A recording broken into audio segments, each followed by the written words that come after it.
This isn't just a rebuild. This is Manchester United choosing to start again. For more than a century, Old Trafford has stood as a monument to continuity. Upgraded, expanded, modernised, but never replaced. And yet, quietly, the conversation inside the club began shifting from renovation to re-innovation. So as we know, in early 2025, Manchester United formally confirmed plans to build a brand new 100,000 seater stadium next to the existing Old Trafford site. This is to be designed by Foster & Partners. The stadium was envisioned to be beneath a vast canopy, which has now been removed. But with modern facilities, improved sightlines and a visual identity meant to rival the world's most iconic sporting venues. This is backed by the co-owner Sir Jim Ratcliffe. The ambition is clear: create what the club has described as the world's greatest football stadium, with a target opening around 2030 to 2031 season. The decision marks a psychological shift from preserving history to building the future, and it signals that Manchester United sees it as the next era as something fundamentally new, not as an extension of the old one. But the stadium itself is only the most visible piece, because something much bigger was already taking shape around it. This project was never meant to stand alone. As the stadium plans sharpened, attention quietly shifted outward, beyond the pitch, beyond the stands, and into the streets, the waterways, and underused land surrounding Old Trafford.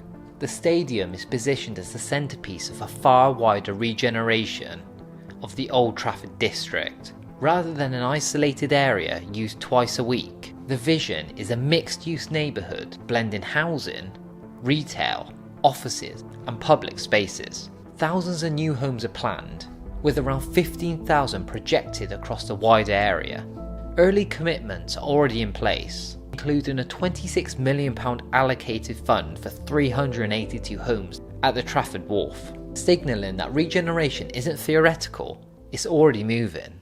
This reframes the stadium as infrastructure, not entertainment, a permanent engine designed to pull life, people and investment into an area that's been overlooked for decades. And once housing enters the picture, the scale of what's coming becomes much harder to ignore. This is where the numbers start to get serious.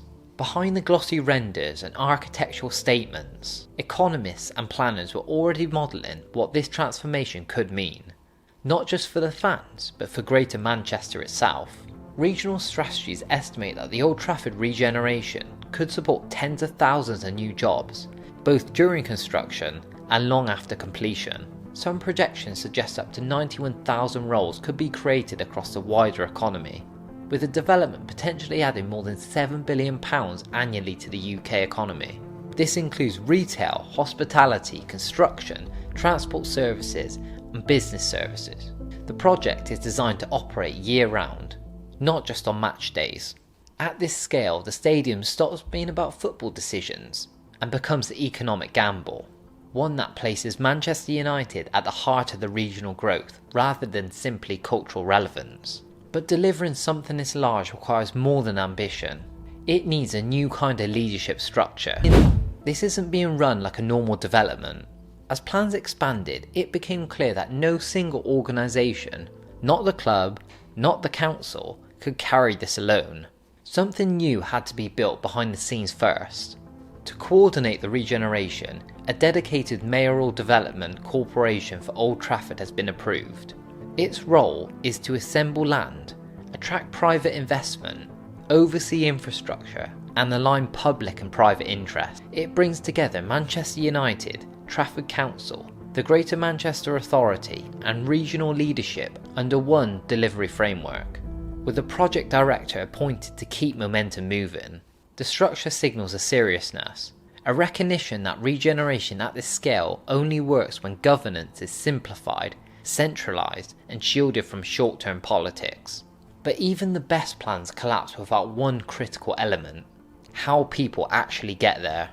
A bigger stadium creates a bigger test. For decades, match days at Old Trafford have exposed the area's limits. Crowded trams, traffic bottlenecks, and infrastructure stretched to its edge.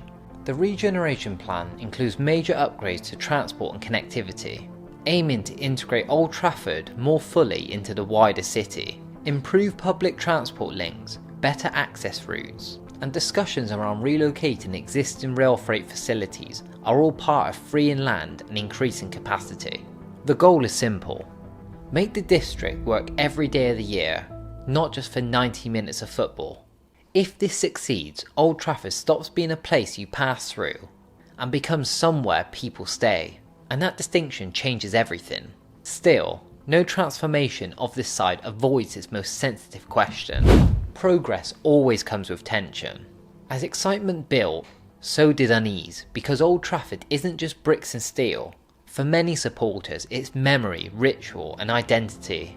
The reaction to this amongst fans has been mixed. Some see the stadium as essential, a venue capable of hosting global events like future World Cups and restoring United's place at the top of the table. Others worry about what's lost when history is replaced rather than renovated. Former players, supporters and local voices have all echoed the same concern. How do you modernise without erasing the soul? This may be the hardest part of the entire project, because success won't be judged only in revenue or attendance, but in whether people still feel at home. And that unresolved tension leads directly into what happens next. The plan is now on the table: a new stadium, a new district, and one of the largest sports-led regeneration projects in the UK since 2012. The structures are forming, early money has already been committed, and political backing is in place. But the hardest phase hasn't begun yet. Land still needs assembling, transport promises must turn into concrete, communities need convincing, and somewhere along the way, Manchester United has proved that in chasing the future, it hasn't served itself from the past. Because this project won't be judged when the stadium opens, it'll be judged years later, when Old Trafford either feels like a living neighbourhood or just a very impressive arena. Personally, I see this as something that could be genuinely good for the local area. Now, much of the land around Old Trafford is industrial and underused, and this kind of regeneration has the potential to reconnect it to the rest of the city in a way it never really has been. Unlike places such as the City Ground, which already feel embedded in their surroundings. At the same time, it's hard not to feel a sense of sadness about the idea of Old Trafford being knocked down, as it's more than just a stadium. It holds memories, history and identity. So while I can understand the logic and opportunity behind the plans, I definitely have mixed feelings about what's gained and what might be lost. If you enjoyed this video and you want more breakdowns just like this, make sure that you like the video, subscribe to my channel and comment your thoughts on this in the comments below.